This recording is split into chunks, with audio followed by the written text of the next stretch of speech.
오래전부터 읽고 싶었던 책을 드디어 손에 넣게 되었습니다. 물론 책 중에는 절판되어 도저히 구할 수 없는 것도 있고 어렵지만 어떻게든 구할 수 있는 것도 있습니다. 이 책은 솔직히 후자에 해당했습니다. 책의 발행일은 1977년, 게다가 세로로 읽는 형식이었습니다. 그럼에도 불구하고 어떻게든 꼭 읽고 싶었습니다. 몇 달 동안 온라인 중고 서점을 여기저기 알아보며 마침내 구매할 수 있었습니다. 1977년 발행 당시의 가격은 1,000원이었지만 가격을 떠나 이렇게 어렵게 구한 책은 제게 더욱 높은 가치를 지닙니다. 유명 작가의 최신 서적을 사전 예약으로 가장 먼저 받아보는 것도 좋지만 오래전에 절판된 책을 기다려서 찾고 또 찾아서 마침내 손에 넣는 과정이 훨씬 더 행복한 경험이라고 생각합니다. 그래서 저는 더욱더 이런 책을 사랑하게 됩니다. 그럼 책의 내용으로 들어가 보겠습니다. 나는 어디에서 와서 어디로 가는 것일까? 한편으로는 무척이나 바보 같은 질문일 수도 있겠지만 또 다른 한편으로는 이보다 더 근원적이며 진지한 질문도 없을 것입니다. 단순하게 생각하면 저는 제 의지가 아닌 부모님의 의지와 당시의 상황에 의해 세상에 태어났고 성장하면서 어느덧 제 삶에 대해 생각할 수 있는 성인이 되었습니다. 남들처럼 연애하고 결혼하고 취직하고 자녀를 낳아 가족의 생계를 위해 살아가는 것이 일반적인 삶의 모습입니다. 많은 사람들이 이러한 삶을 살아가며 우리 부모님이 그러했듯이 나 또한 그렇고 내 자녀들도 비슷한 길을 걸어가겠지요. 그렇다면 조금 더 근본적으로 생각해 보겠습니다. 무엇을 위해 살아가는 것일까? 하루 벌어 하루를 살아가는 사람들조차 순간순간 삶을 살아가면서도 정작 가장 중요한 이 질문을 잊은 채 하루를 보낼 때가 많습니다. 제가 읽은 여러 책에서는 삶의 목적을 이렇게 이야기합니다. 첫째는 사랑입니다. 이 사랑이라는 것은 종교를 뛰어넘는 가장 큰 개념에 해당합니다. 근본적으로 내가 존재함을 인식할 수 있다면 나 자신부터 사랑해야 합니다. 그리고 나를 포함한 세상 모든 것을 사랑해야 합니다. 여기에는 가족, 친구, 전혀 알지 못하는 사람들뿐만 아니라 동식물, 나아가 우주에 존재하는 모든 것이 포함됩니다. 기독교적 관점에서 보자면 이는 하나님의 사랑이라고 표현할 수도 있겠습니다. 둘째는 학습입니다. 이 학습이라는 것은 좋은 의도와 나쁜 의도를 구분하지 않습니다. 그리고 좋은 결과든 나쁜 결과든 상관없이 모든 것이 포함됩니다. 이전에 경험해보지 못한 것을 경험하는 것, 혹은 이미 경험한 것을 다시 경험하는 것, 그 모든 과정이 삶의 목적이 될 수 있습니다. 이와 더불어 중요한 것은 나라는 존재에 대한 인식입니다. 나는 절대로 무에서 나온 존재가 아니며 지금은 유한 존재일 뿐만 아니라 죽고 나서 다시 무로 돌아가는 것이 아닙니다. 나는 지금의 삶 이전에도 존재했고 지금도 존재하며 이후에도 존재할 것입니다. 다만 지금과 같은 육체적인 형태는 아닐 것입니다. 그렇다고 해서 이를 불교에서 말하는 이른바 환생 개념과 동일하다고 말할 수는 없을 것입니다. 어찌되었든 가장 중요한 것은 지금 제 삶을 대하는 태도임이 틀림없습니다. 나는 오늘 진심을 다해 세상 모든 것을 사랑했는가?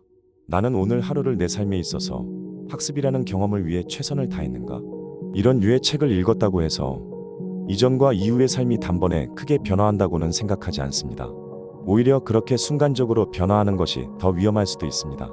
다만 종교, 사회, 개인의 가치관 등을 떠나 책 한 권을 통해 단순하게라도 내 삶에 대해서 보다 진지하게 생각해보는 시간이 필요하다고 말씀드리고 싶습니다.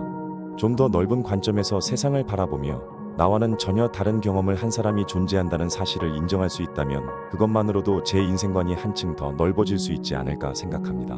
언젠가 저 역시 죽음을 경험하게 되겠지요. 그러나 저는 그것이 끝이 아니라 새로운 시작이라고 믿습니다. 지금의 내 모습과 보다 근본적인 삶에 대한 태도를 생각해보게 하는 책. 잠깐 보고 온 사후의 세계. 쉽게 구할 수 없는 책이니만큼 제 블로그와 유튜브 영상을 통해서라도 조금이나마 도움이 되셨으면 좋겠습니다. 나부터 실천하는 진짜 독서. 오늘도 함께 해주셔서 감사합니다.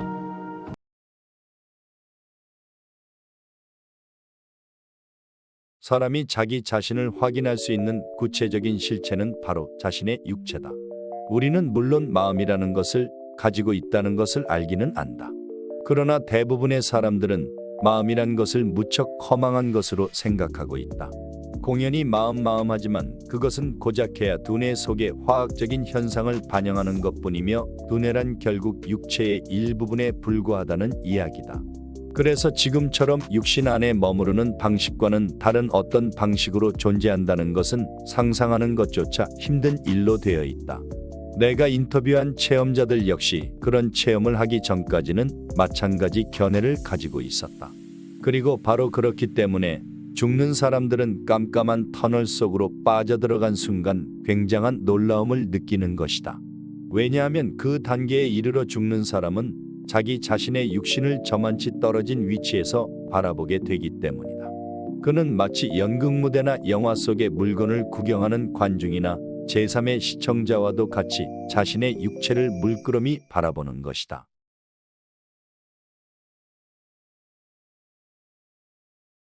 나는 내가 죽은 것을 알게 되었지만 미련은 없었다. 그러나 내가 장차 어디로 가느냐 하는 것은 궁금하기 짝이 없었다. 나의 의식이나 생각은 아직도 이승에 머물러 있었다. 그러나 현재의 사태를 파악할 길은 없었다. 나는 계속 내가 어디로 가고 있으며 무엇을 어떻게 해야 할 것인가를 골똘히 생각했다. 그리고 내가 죽었다니 정말 믿지 못할 일이야 하고 탄식했다. 죽음이라는 것이 비록 누구에게나 빠짐없이 찾아오는 것이기는 하나 내가 정말로 죽게 되었다는 사실만은 도저히 믿어지지가 않는 것이다. 그래서 결국 나는 이 모든 흥분이 가셔질 때까지 기다려보기로 했다. 사람들이 나의 시체를 치워버린 연후에 앞으로 내가 어디로 가야 할 것인지를 천천히 생각해 보기로 했던 것이다.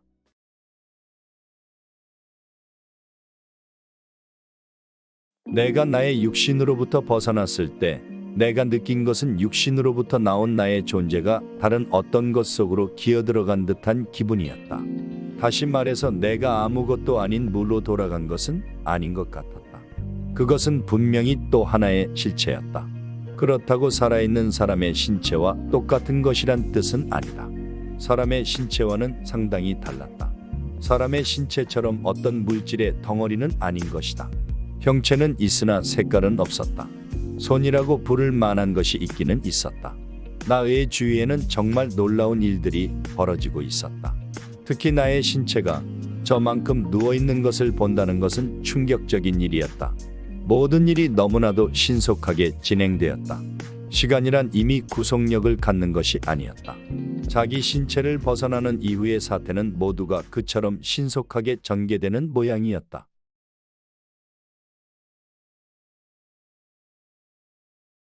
나는 육신을 벗어나 있었다. 그래서 무언가 결정을 내려야 하겠다고 마음먹었다. 이 상태로 오래 지속할 수는 없다고 생각했기 때문이다. 그 모양으로 계속 나가든지 아니면 원상으로 복귀하든지 둘 중에 하나인 것이다. 거기는 참 멋있는 곳이었다. 생각 같아서는 그대로 있고만 싶었다. 그러나 지상에서도 좋은 일을 많이 해야 될 처지였기 때문에 그럴 수만은 없었다. 그래서 역시 나는 되돌아가야겠다고 마음먹었더니 그대로 되었다. 또 어떤 체험자들은 하느님 또는 빛의 존재의 허락을 받아 되살아나게 되었다고 말하고 그러한 소원이 이루어진 까닭은 하느님이 자기 기도를 들어준 때문이라 하면서 그분이 자기에게 그 어떤 사명을 주기 위해서 그런 것이라고 말했다. 나는 침상에 누워서 주위의 사람들이 하고 있는 바를 환히 보고 있었다. 나는 자신이 죽고 있다는 사실을 잘 알고 있었다. 그러나 문제는 어린 아이들이었다. 내가 죽고 나면 누가 내 자식들을 돌봐준단 말인가. 그래서 지금 죽어선 안 되겠다고 생각했더니 주님께서 그 소원을 들어주셨다.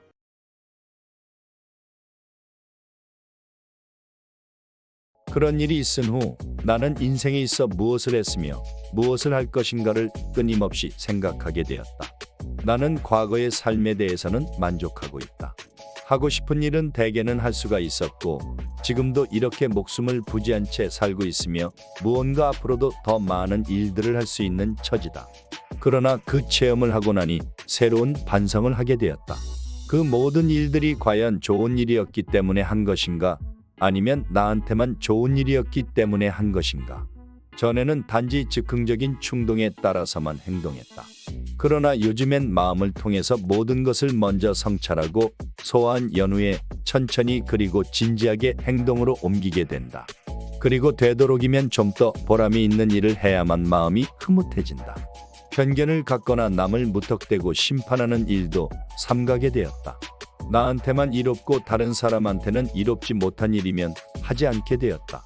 사물에 대한 이해력도 훨씬 나아진 것 같다. 그리고 이 모든 것이 다 그때의 체험 덕분이며 그때 그곳에서 겪고 본 일 때문임은 물론이다.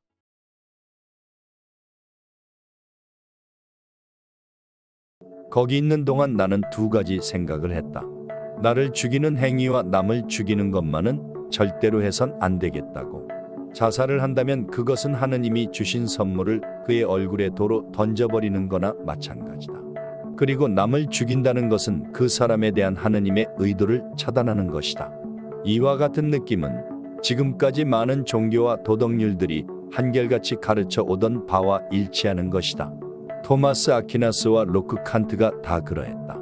칸트는 자살을 한다는 것은 하느님의 목적을 위배하는 것이며 창조주에 대한 배신자로서 저 세상에 가게 된다고 주장했다. 토마스 아퀴나스는 생명을 하느님의 선물이라고 규정하고 그것을 회수하는 것은 하느님 자신이 할 일이지 인간의 소관사가 아니라고 설파했다. 나 자신은 물론 자살을 도덕적으로 지탄하기 위해 이런 소리를 하는 것은 아니다. 나는 오직 사람들이 한 이야기를 그대로 옮기는 것뿐이다.